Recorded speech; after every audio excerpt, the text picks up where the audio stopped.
Hassan politics ನಲ್ಲಿ ಬ್ರದರ್ಸ್ಗಳ ಮಾತಿನ ಚಕಮಕಿ ಜೋರಾಗ್ತಾ ಇದೆ. ಅಂದು ಸೋಲಿಸಿ ಎಂದಿದ್ದ ಎಚ್ಡಿಕೆ ಬಾಯಲ್ಲೇ ಇವತ್ತು ಬ್ರದರ್ ಅನ್ನುವ ಮಾತು ಬಂದಿದೆ. ನೋಡಿ, ಹಾಸನ ಪಾಲಿಟಿಕ್ಸ್ ನಲ್ಲಿ ದಿನದೊಂದು ಸ್ಟೇಟ್ಮೆಂಟ್ಗಳು.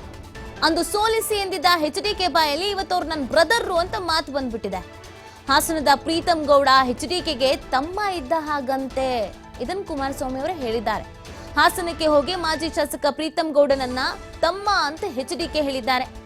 ಇನ್ನು ಹುಡುಗ ಮಾತನಾಡ್ತಾರೆ ಬಿಡಿ, ಅವರು ನಮ್ಮ ಹುಡುಗನೇ ಅಂತ ಹೇಳಿದ್ದಾರೆ.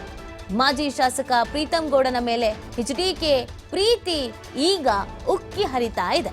ಕುಮಾರಸ್ವಾಮಿಯ ದಿಢೀರ್ ಸಹೋದರತೆಗೆ ಪ್ರೀತಮ್ ಗೌಡ ಅವರೇ ವ್ಯಂಗ್ಯವಾಗಿ ಮಾತನಾಡಿದ್ದಾರೆ.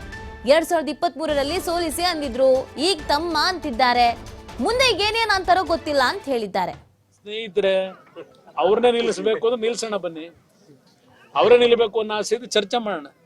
ಅವ್ರನ್ನೇ ನಿಲ್ಲಿಸಬೇಕು ನಿಲ್ಸೋಣಂತೆ. ದ್ವೇಷ ನಾವು ಅವರು ಅಣ್ಣತಮ್ಮದ ತರ ಹೋಗ್ಬೇಕಲ್ವಾ? ಪಾಪ ಯಾರ್ಯಾರೋ ಅವ್ರ ಮನಸ್ಸಿನ ಮೇಲೆ ಇನ್ನೂ ಅವ್ರಿಗೂ ಎಂಗೇಜು, ಪಾಪ ಮಾತನಾಡ್ತಾರೆ, ಮಾತಿನ ಬಿರುಸು.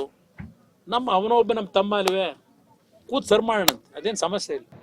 84,000 ಇವಾಗ ಎಷ್ಟು ಸಾವಿರ ಆಗಿದೆ ಅನ್ನೋದನ್ನ ಒಂದ್ಸಲಿ ಆತ್ಮಾಲೋಕನ ಮಾಡ್ಕೊಬಿಟ್ಟು ನೋಡಿದ್ರೆ ಇದೆಲ್ಲದಕ್ಕೂ ಉತ್ತರ ಸಿಕ್ಕೋಗ್ಬಿಡುತ್ತೆ. ಈಗ ನಿಮ್ಮನ್ನ ತಮ್ಮ 23ರಲ್ಲಿ ಸೋಲ್ಸಿ ಅಂತ ಹೇಳಿದ್ದಾರೆ, ಈಗ ತಮ್ಮ ಅಂದಿರ್ತಾರೆ. 28ಕ್ಕೆ ಏನಂತಾರೆ ನನಗೆ ಗೊತ್ತಿರಲ್ಲ, ಹಂಗಾಗಿ ನಾನು ಅದ್ರ ಬಗ್ಗೆ ಏನು ಕಮೆಂಟ್ ಕೊಡೋದಿಲ್ಲ.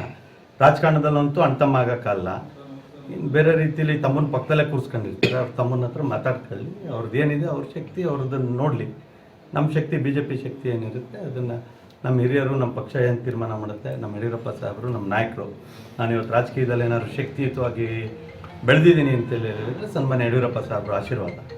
ನಮ್ಮ ನಾಯಕರು ಏನು ಹೇಳ್ತಾರೆ, ನಮ್ಮ ರಾಜ್ಯಾಧ್ಯಕ್ಷರು ಏನು ಮಾರ್ಗದರ್ಶನ ಕೊಡ್ತಾರೆ, ಆ ಪ್ರಕಾರ ಕೆಲಸಗಳನ್ನು ಮಾಡ್ತೀವಿ.